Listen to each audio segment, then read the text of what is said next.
Okay, this is a video for ibby. This is a 2003 HSC paper, question 24B. Now I'm guessing you asked for 3 and 4, so I'm guessing this is the question that you want me to do. If it wasn't, let me know. Just for my sake, I'm just going to go through each part just to make sure so I can see where 3 and 4 come from.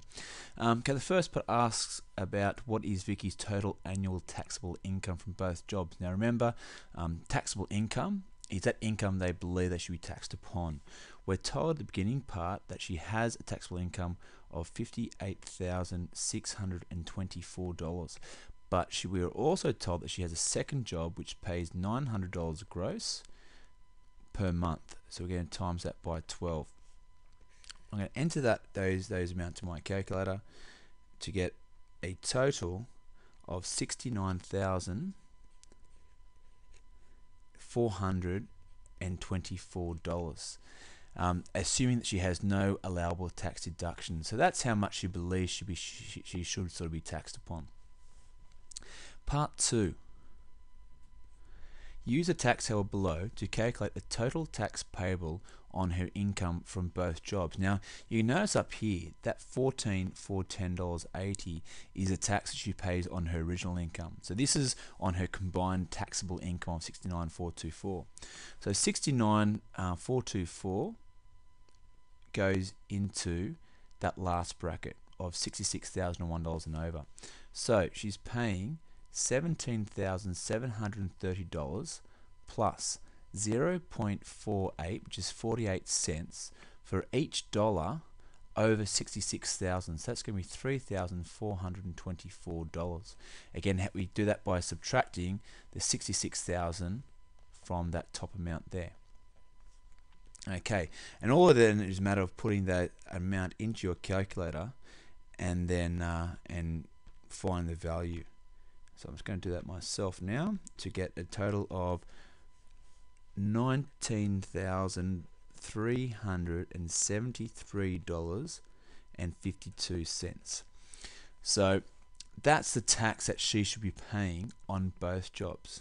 Now in part 3, it says, show that Vicky's monthly net income from her second job is $486.44. Now, it's been quite nice because they've given us what the answer needs to be, but remember, we cannot use that number in our working. That's got to be our actual answer. Okay, so let's see if we can do that. So, how do we do this? Well, we want to find the net income. So net income, if you recall, is our gross income subtract our tax. So we know what the gross income is going to be. We said it was that 900 times 12, which equaled the $10,800. You would have had that from earlier on. So we need to now subtract the tax. Now, so how do we find the tax? Well, we know that she paid in total $19,373, or should have paid 52 cents in total. We do know that for the first job, the tax that she needed to pay was $14,410.80.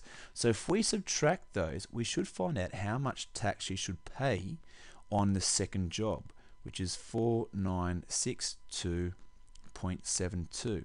So how does that help us? Well, we know that your net income is your gross minus your tax. So our gross was $10,800 for our second job. Subtract the $4,962.72 for the second job, which gives us a total net pay for the year of $5,837.28. Now, that isn't the answer yet because they want it as a monthly income. So if I then divide that by 12, we miraculously get the $486.44. Remember, if they ask you to show something, that needs to be our answer. We cannot use it in our working. Okay, so we're nearly finished now. It says here for part 4, I'm just going to go onto a new page here because I'm going to run out of room. Vicky plans to take a holiday in 2 years' time, which she estimates will cost $12,000. At the end of each month, Vicky invest the net income from her second job in an account which pays 4% per annum compounded monthly. Will she have enough to this in this account immediately after the 24th payment for a holiday? So this is going to be an annuity style of question. Okay, so we'll be using our TVM mode shortly.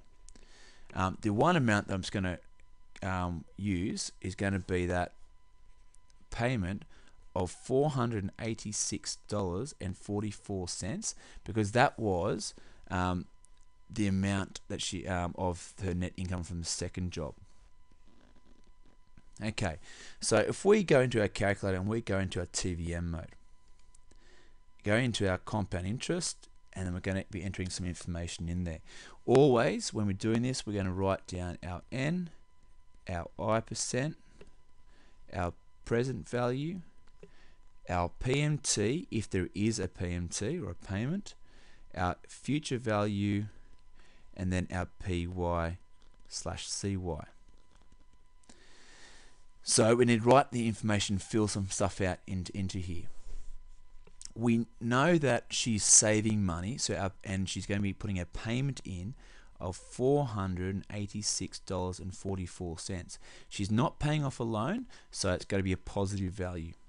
We know that she wants to get $12,000 in the end. I'm going to leave that as 0, because then I can see when I press my future value, if it gets up to 12 grand, then we know we've reached it. If it doesn't reach it, then obviously we can't do that.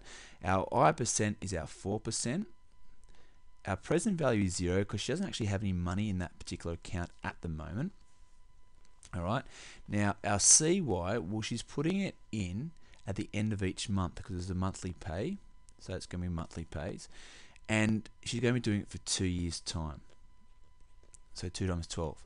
So all we now need to do is to enter that information directly into our TVM mode, okay, as I'm doing as I speak. And then once we can find out how much she has on our future value after that time, then we're going to be sorted. So I'm going to press future value now. So it comes up as our future value as being $12,000, 133.22. So we can therefore say yes, she will have enough after the 24th payment. Okay, justify your answer with calculations. That is suffice for my calculations. Okay, one of the reasons they've given you that amount in 3 to show it is because we need to use that amount in question 4. And so it prevents having that follow through sort of problem. Okay, I hope this made a bit of sense to you. If you need some more explanation of this question, or it was the wrong question, let me know, and I'll shoot one up for you. Alrighty, best of luck, buddy. Any more help, let me know, and I will be available tomorrow morning. Good luck.